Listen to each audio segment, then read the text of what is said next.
Welcome to I'm Just Saying, Two Black Women with Opinions. My name is Janet Robinson Flint. And I'm Audra Jones. We're here to bring you honest, insightful conversations with clarity and purpose. Each week, we unpack the stories, culture, and conversations that shape our lives unapologetically. No matter the topic, you can count on us to keep it real and to keep it relevant. I'm just saying. So, today, wherever you are, This segment, yes, is strictly about our annual reproductive justice conference that we host annually in Los Angeles, right? that, yes, we have been doing it in Los Angeles, but maybe it's time for us to be international. Maybe it's time for us to take it to Namibia or South Africa or Ethiopia or Ghana because maybe the folks in Los Angeles know all that there is to know about reproductive justice. Yeah. The other is if you can't go that far, you could even take it to Northern California or maybe take it out towards San Diego or somewhere. But I'm all it could about be get a done. passport and let's go. I agree. It's not a bad idea, and that's a whole other topic in conversation too to have, because so many are either taking trips or taking departures. Yeah. Well, we could talk about that another time. Our Yeah. very first conference was called Birth Stories. Mm-hmm. And it was back in 1999. Now you're telling age and telling stuff that we don't even need to talk about. So, and Birth Stories was about maternal and infant health. And I Yeah. remember we had a panel of OBGYNs and a panel of midwives. Mm-hmm. And it was that point where I saw the real dichotomy or the hierarchy that is in hospitals and maternity settings between doctors and midwives.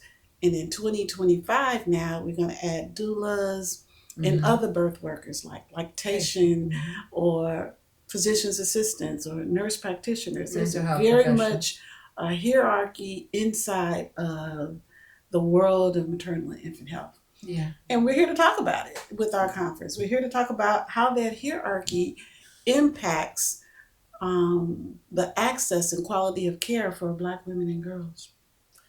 Yeah, I mean, I'm thinking back to Birth Stories, and I remember more so back then we were really focused like on the Shangazi program. We had rolled that out. And for those who don't know, Shangazi is a Kiswahili term for auntie. And so we had offered those in community, and I'm still trying to remember my mentee's name. It's been so long ago, but I can remember her and her parents living in Leimert Park. They were just not but a couple blocks from here. Mm-hmm. And I remember servicing her with her first child, and then I remember when she reached back out and she had a second child. And I think she came and worked here for a minute with you all. I have to think back. So many people have I was worked. like, so many people have come through Black Women for Wellness. It's interesting. But and I think about too, because Shinganzi, that Kiswahili word for auntie, meant we were mentoring expectant folks. Yeah. Right? And now we have a program called Fierce Aunties. We'll be at the conference also. And we're asking Fierce Aunties, not so much these days to mentor folks, Right. but to do house parties and to be resources of information. Yeah. Because in addition to talking about maternal and infant health and all those intersecting issues, how will Medicaid or Medi-Cal impact? Because right now, currently, we're looking at 60% of the babies born in California are born Medi-Cal babies. And we're looking at a sharp decrease in the funding for that. And we're looking at some of the other intersecting issues at this conference also. So we're pulling together some information that was relevant in 1999 and even more important in 2025. Yeah, I think for me, it is exciting to see from whence we've come, like you and I meeting in the Black infant health space, but now, and that was like pre Black Women for Wellness's inception Mm-hmm. Uh, but it was also a time when there was a lot of focus on what Black women, particularly or per se, weren't doing right, but really trying our best to get them into early prenatal care to prevent low birth weight or preterm babies. But then also, it was also bringing together physicians. And so you're going back to that hierarchy. Most folks were focused on just bringing the physicians together to serve Black women, and especially Black physicians, Black OB-GYNs. Remember Dr. Noel? Everybody was so excited Dr. about that. Noel, I was excited about him. Yeah, he was. I was Why excited. was you excited? I'll tell you why. Okay. So if you recall, I worked with Great Beginnings for Black Babies. Yeah. And we worked across the street from the cemetery, right? At Daniel Freeman at that point in time, right? And one day it was like life was life, and my life was just falling apart, whatever. And Dr. Noel walked by. He said, "Hey, what's going on with you?" And I was like, "My life, just had this breakdown." He listened, and he just stopped and listened and paid attention to what was going on. So he had me there because I wasn't his patient. Right. I was just this community outreach worker who was like having a life crisis, and he was like, "What's going on with you? Okay, you gonna be okay?" Right. Type of thing. Right. So, and that I appreciated him for. And I also remember there were some other docs over there too. I think Robin Johnson was over there. I think that's where I first met Dr. Kim Gregory. Yeah. So people were like saying, "Oh, there's only like 5 Black docs," and I was like, I must know all of them. Yeah. Because working at Daniel Freeman, working with Great Beginnings for Black Babies, with Inglewood Healthy Mothers and Babies, and with National Health Foundation, I was meeting a lot of the Black docs because that's what we were trying to do. We were trying to create, culturally appropriate or affirming healthcare for Black folks at that point in time. 25 years later, we're still trying to do it. Well, it's interesting that you say that because, and that was really cool because, one, I could talk about 2 different things there. That thing takes me back to what we're doing now. That was a partnership between, because I was there on the other side. You were there assigned by an organization, National Health Foundation, and then we're also working with March of Dimes. I was there assigned, working for the organizations, Great Beginnings for Black Babies, which was Inglewood Healthy Mothers and Babies was under that umbrella. And I was then their community health outreach worker and then went to be their perinatal health educator after graduating from college. But listen, let me tell y'all something. I thought Jan was going to say it was because he was this blue-eyed Black doctor. Literally, the man had blue eyes, and he was fine. And all the folks were super excited. Yeah, they were blue. They raved of them being blue. I just thought they were like maybe like a greenish. I don't remember blue eyes. Yeah. I remember he was a Black dot. No, they loved him because of that. They were like, hey, and all the women, they were like, "Did you get Dr. Noel? Did you get Dr. Noel?" I was like, okay. No, he was a nice guy. He was a nice doctor, but my whole point to that was talking about hierarchy. It was just really the doctors and the nurses really at the helm of developing these programs and running these programs around Black infant health. And then you had the others of us on the next rung that were on the ground dealing with the clients and patients and bringing them into the program. Whereas now we've changed that dynamic to really focus on those with lived experience, elevating their voices to say, how do we shape the services that, because folks was acting like, and I had to look at it from being a public health employee or leader advocate for over 25 years that, hey, public health has to be better than this. We have to be reducing infant mortality at least by half. And we ain't done that in the county then in over 30 years. What are we doing? Well, I think a couple of things. One, we have impacted infant mortality.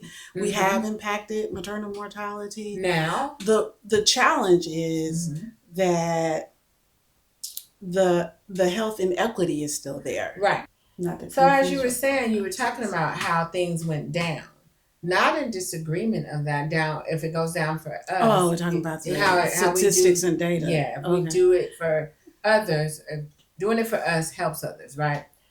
And yeah, but what I was saying is for Black folks, and you're right, the health inequity, but our infant mortality rate, we can't even get a halfway point in LA County. And so I'm like, then what are we doing? Then on top of that, remember you had the event at Black Women for Wellness had the event at the museum, the California African American Museum, and did death by delivery screening. And it was like, oh wait, we can't just focus on Black infants.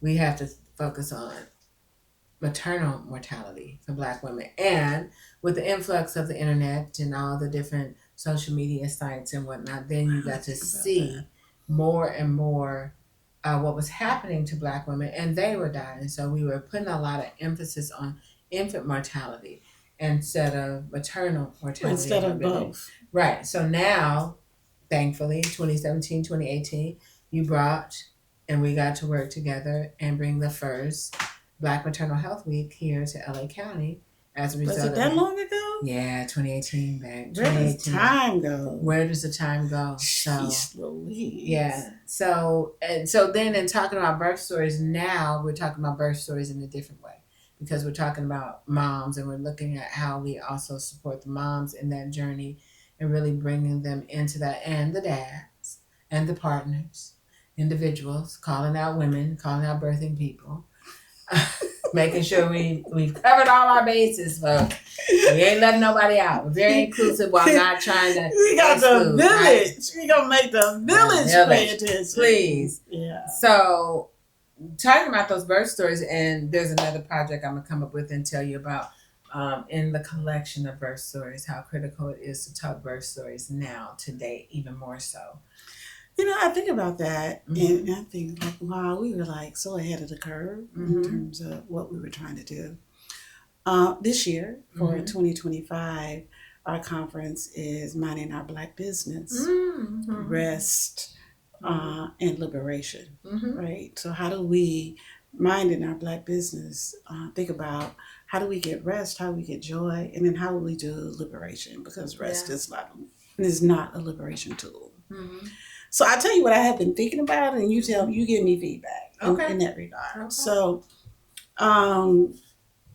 there was this meme that went around the internet, and you saw it was like Black women sitting on the roof, sipping their cocktails. Mm-hmm. One Black woman had on a T-shirt that said 92%.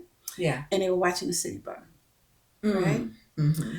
And it became this whole discussion about, Mm-hmm. you know what, Black women came out, we voted, we did everything that we could. We raised Mm-hmm. money, Mm-hmm. we had house parties Mm-hmm. and all of this stuff. But yet the oligarchy was elected and now is in fact in charge. Mm-hmm. So the discussion became, well, you know what, we did what we could, we're gonna rest now. We're gonna mind our own Black business, right?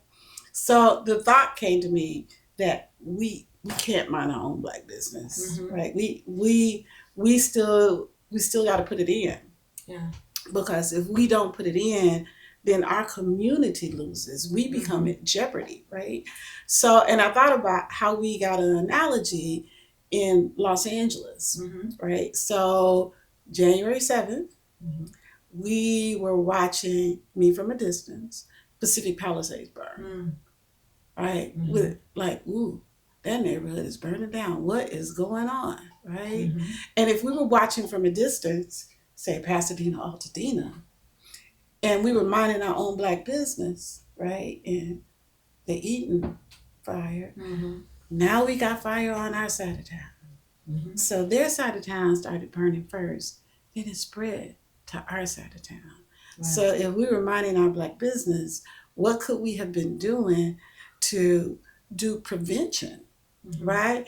To begin to protect our communities from that fire spreading, right?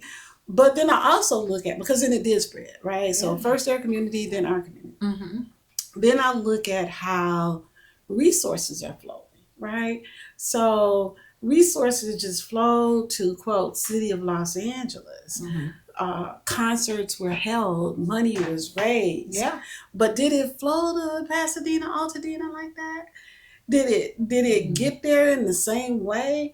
Or did we get the predatory developers who wanted to grab and scoop up our land, right? Or did we have like voices that say, we can only help folks in LA City, and that part is unincorporated. It's not part of the city. So if we were minding our own Black business as we watched this fire, we shouldn't have been on the roof drinking cocktails. We should have been digging moats to protect that fire from getting to us. We should have been putting in place prevention measures. We should have been preparing our families for what happens after a fire, or what happens if the wind blows in a different way, type of thing. So that's the thought I have been having around where are we now, right? As we in Los Angeles look at the situation as it's going down. Well, I mean, I agree with you. I think, so let's be clear, folks. We don't want you to think that the fire jumped from that side of the West all the way up north like that. It didn't jump across all those miles and freeways like that, though fires do jump and spread. The situation was such that we weren't prepared, even though there were warnings given. Like you're saying, we weren't prepared for a fire. Had we been having our focus on our own area, we would have also been looking at, well, if it were to happen here, what could we be doing? So it's interesting you say this, because today I was talking to a younger relative and I said, as the old folks would say, an ounce of prevention is worth a pound of cure. Is better than a pound of cure, right? And so he was like, what does that mean? And I said, look at it. Look at how much an ounce is versus 1 ounce versus 16 ounces. And so it's going to be much more, the cure, it's more work, bottom line. But prevention could be the less work, so you don't have to have that pound of cure. And so you're absolutely right. We don't get to really sit anything out. We don't. Because it's impacting us all. And so even as they're trying to say things about exiting, and it's like nobody's exiting, are people being forced out? Some people are exiting. More people are being forced out. Yeah, than exiting. But even still, what does it look like for you, what does it look like more so even in this, what does it look like to mind our own Black business? So I'm going to take that analogy in terms of the fire and then bring it to maternal and infant health and reproductive justice, right?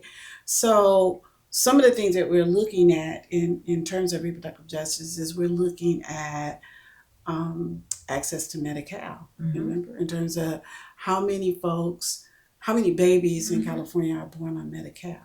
And what do we do in terms of prevention if we know what's coming down is a constriction of Medi-Cal? If we look at Planned Parenthood, and we have speakers on Medicare and Medicaid and what's happening, we have a panel on Planned Parenthood.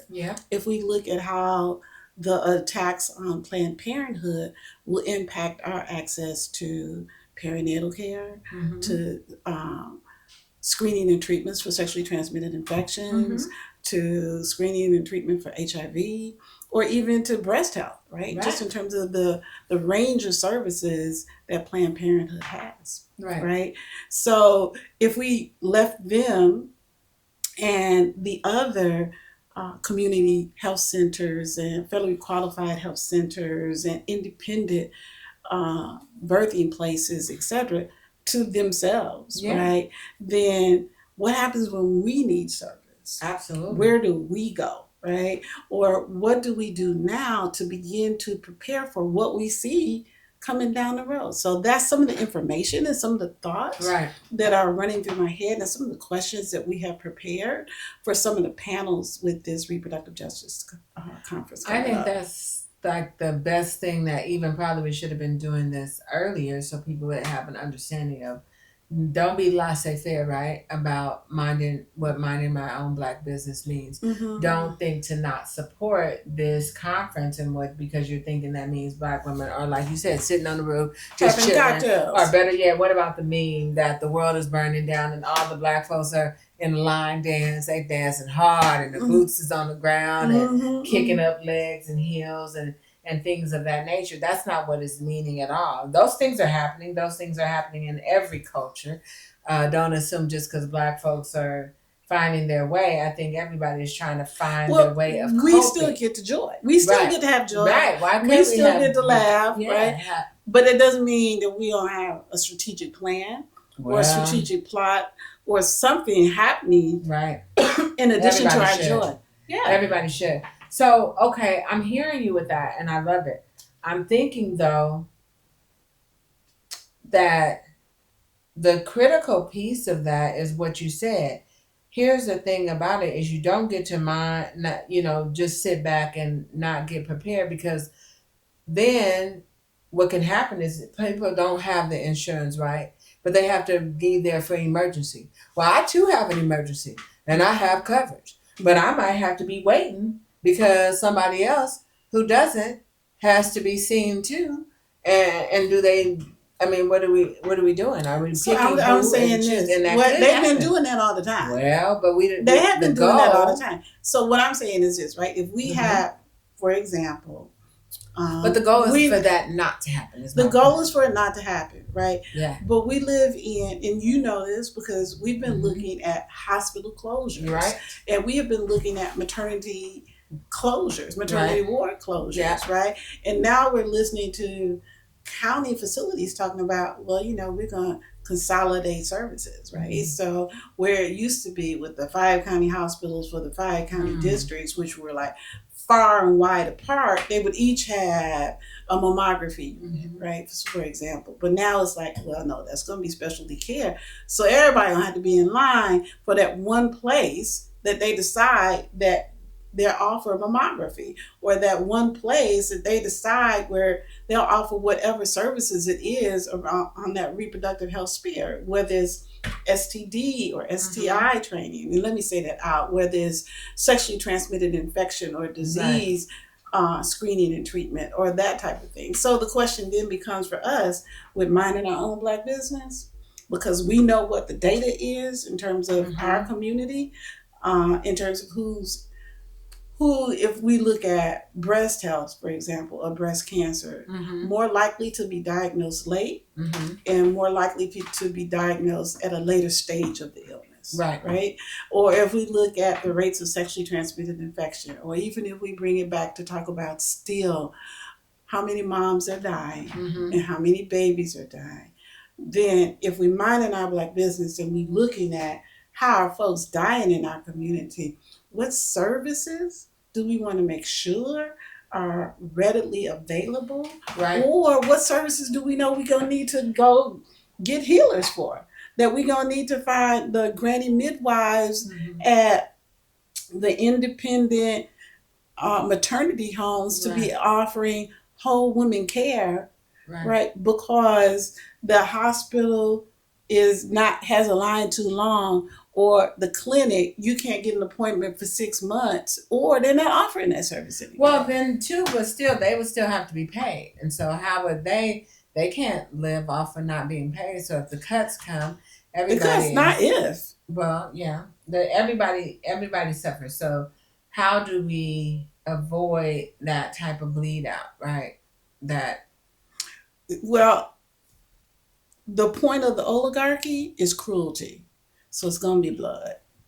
Well, it's going to be again, I still think there has to be some type of strategy. So it sounds like at the conference we'll be talking about it, but I'm hoping that there's also something, somebody's taking the notes, somebody's talking strategy. Of course we're going to have somebody taking notes. And then there's of course we're going to have it all. Okay, but we just don't need the notes. We need the touch base on what's up next. So, okay, who's opening up? I don't know. You don't know? I don't know. Aren't you opening up? Don't you have a guest? Who's your guest speaker? Who's your guest moderator? Dr. Zaya Malawa. That's who's opening up. Dr. Zaya Malawa. Yeah. Okay, why Dr. Zaya Malawa? I think, she has been instrumental in moving the needle on maternal and infant mortality. Okay. She has been a person who created an Abundant Birth Project, which is guaranteed income, to take some of the stress out. Expecting justice, but yeah. Yeah. To take some of the stress out of having a child. And she has led nationwide in documenting and researching how these interventions impact maternal and infant health. So yay, she's coming down from the Bay Area to yay to respect justice from the birth, yay to guaranteed income, right, for a stipend that pregnant and parenting mothers and birthing persons get, but primarily focused on those that are experiencing the most disparate potential risk of the most disparate pregnancy and birthing outcomes. And so getting that stipend in LA County, $807 a month for 18 months. But then there were the other 3 counties. Initially there were 4, but other 3 counties. It was 5 at first, wasn't it? Yeah, it was 4. I'm sorry. I mean 5. I keep saying 4. I'm like Brother Man from the 5th floor. But I mean 5. Yeah. So at any rate. Man from the 5th floor. Right. So it was LA, Riverside, Alameda, and Contra Costa that went. Initially, too, it was supposed to be Frisco. But nevertheless, the greatness of a program like that originated, thank you to your living legacy, Nerbese Nana Flint. She'll be there speaking too. Okay, good. Who started the writing of SB 65, the California Omnibus Bill, which is great because I remember when you was like, take my base with you to that meeting at the Capitol when I was meeting with get his name right now. I'm gonna call him Nick, but I don't think that was his name. That worked for Congresswoman Lauren Underwood, right? And she had him working with her on their federal omnibus. So to kick off and actually get the California omnibus, SB 65, y'all, passed before the federal ever got passed, has not still been passed, with all of its beautiful policies that really were, and actually are for all women, although it's, focus started out of the crisis of Black infant and maternal health. It really touches all these touch points of those in the service, women in the service, touches the touch points of maternal mental health, postpartum. Yeah, but talk about how far we have moved to the rear in that. But talks about mortality and morbidity. So we have those things. But we also have abortion justice, mental health and reproductive justice. We do. We have a men's track. A men's track. That was always my thing. A men's track. Why? And some people would say why. And it had nothing to do with the men. It had, in a sense of that. It did have to do with the men. It had to do with the men, but some people might think, oh, well, you was looking for men. No. It had to do with, I felt men are part of the equation. They definitely are, but have been left out of this reproductive justice conversation. But we always said that because when we were way back in the day, when we were community health outreach workers and run into, like, for instance, like at Daniel Freeman, or even I used to go over to DPSS, the one over on Imperial, and just throw a fit, right? Because brothers was in the parking lots, right? And they couldn't come in the building because of the legal system is set up to keep them out. Yeah. Right? The system is set up to work against Black families type of thing. So, but Black Women for Wellness has been doing Bring a Brother Breakfast and all that kind of stuff for a long time. So it makes sense that we would have a men's track, and we also have a youth track. Yeah, well, I'm excited about that because the youth are our future, but more importantly, it brings the dynamic of our whole family, our whole community together. So even though it is Black Women for Wellness, it's the Reproductive Justice Conference, I've been working, especially of late, telling people the last 5 or 6 years, every time you hear reproductive justice, don't just think about abortion access. It's bigger than abortion access. Oh, it's so much bigger. Let me tell you the last thing we're going to have. It is grown and sexy. So we actually have a panel on menopause. I was just about to bring that up. It's menopause, right? It is womb to tomb. Womb to tomb. That's what we do. So we have Dr. Sharon Maloney, who's going to be speaking about menopause. I was thinking about, at some point we're going to do a screening of the M factor. Yeah, I just talked to you about that the other night, and it's important. Folks are ready and waiting for that. And we'll do the same thing, invite men to that conversation because they need to know, be aware of those mood swings. I was like, if they are in shifts. relationship with Right. women, they need to know about menopause. Why some are like, I'm over this relationship. Yes, we've been together since 30 years. I want a divorce. I'm out of here. Is that menopause talking? Right. Is that menopause talking? Or is it, yeah, I'm tired of Or is it menopause talking? Is it menopause like, you know what, you don't have to deal with this no more. Yeah, I'm about to pause on this man. Could be woman pause. I'm about to pause on this woman or this person. Yeah, it could be. So that's cool. I'm looking forward to it. It's a full day. It's at the California Endowment. Yeah. And we had lots of speakers. This Thursday, y'all. August 7th. August 7th. And then we'll have good food. Good food.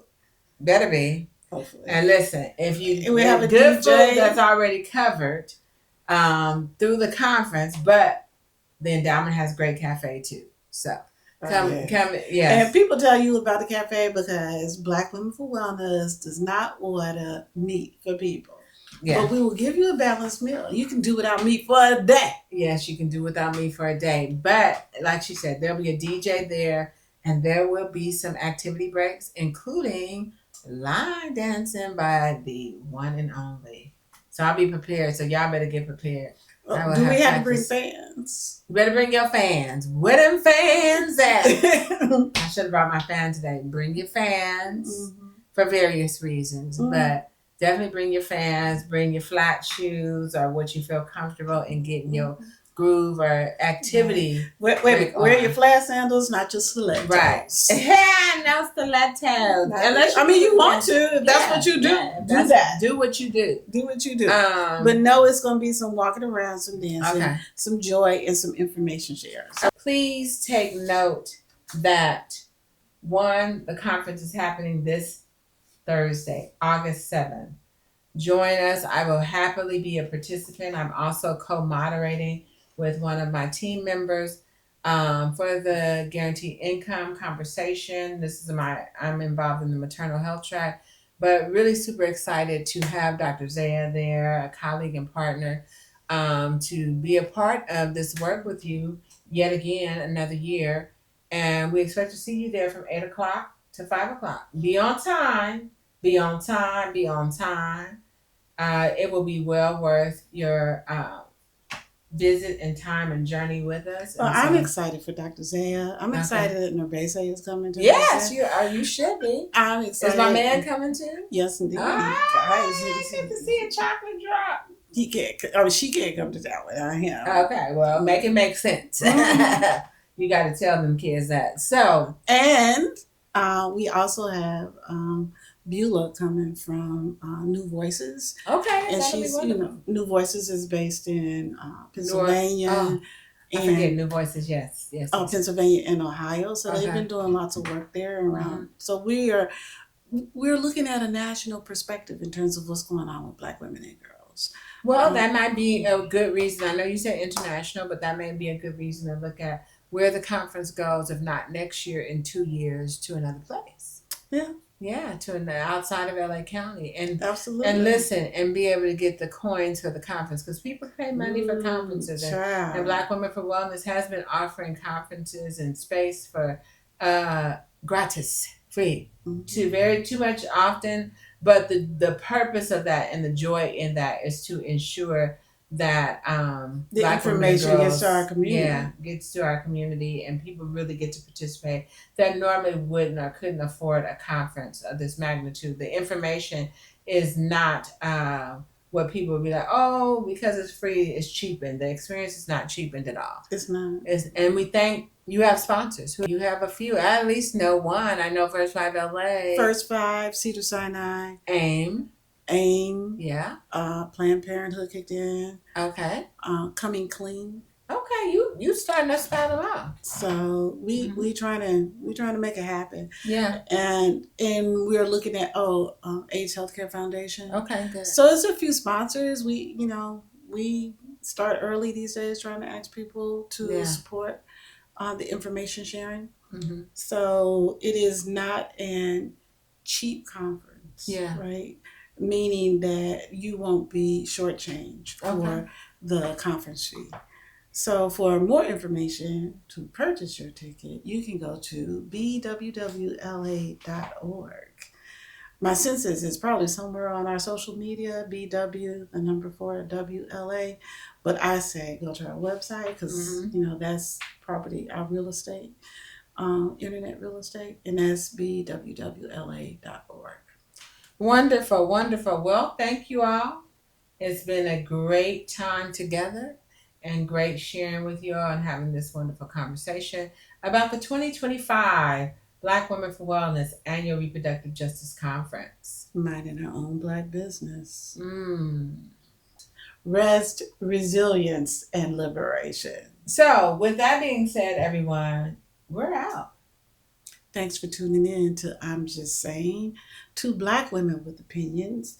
We hope today's conversation gave you something to carry with you, gave you some food for thought, was provocative, inspiring, or just informative. So, don't forget to subscribe, leave a review, and share this show with your people, your folks. Follow us on social media. We're at BW4WLA, and you'll get updates, you'll get extras, and you'll get more of what you heard today.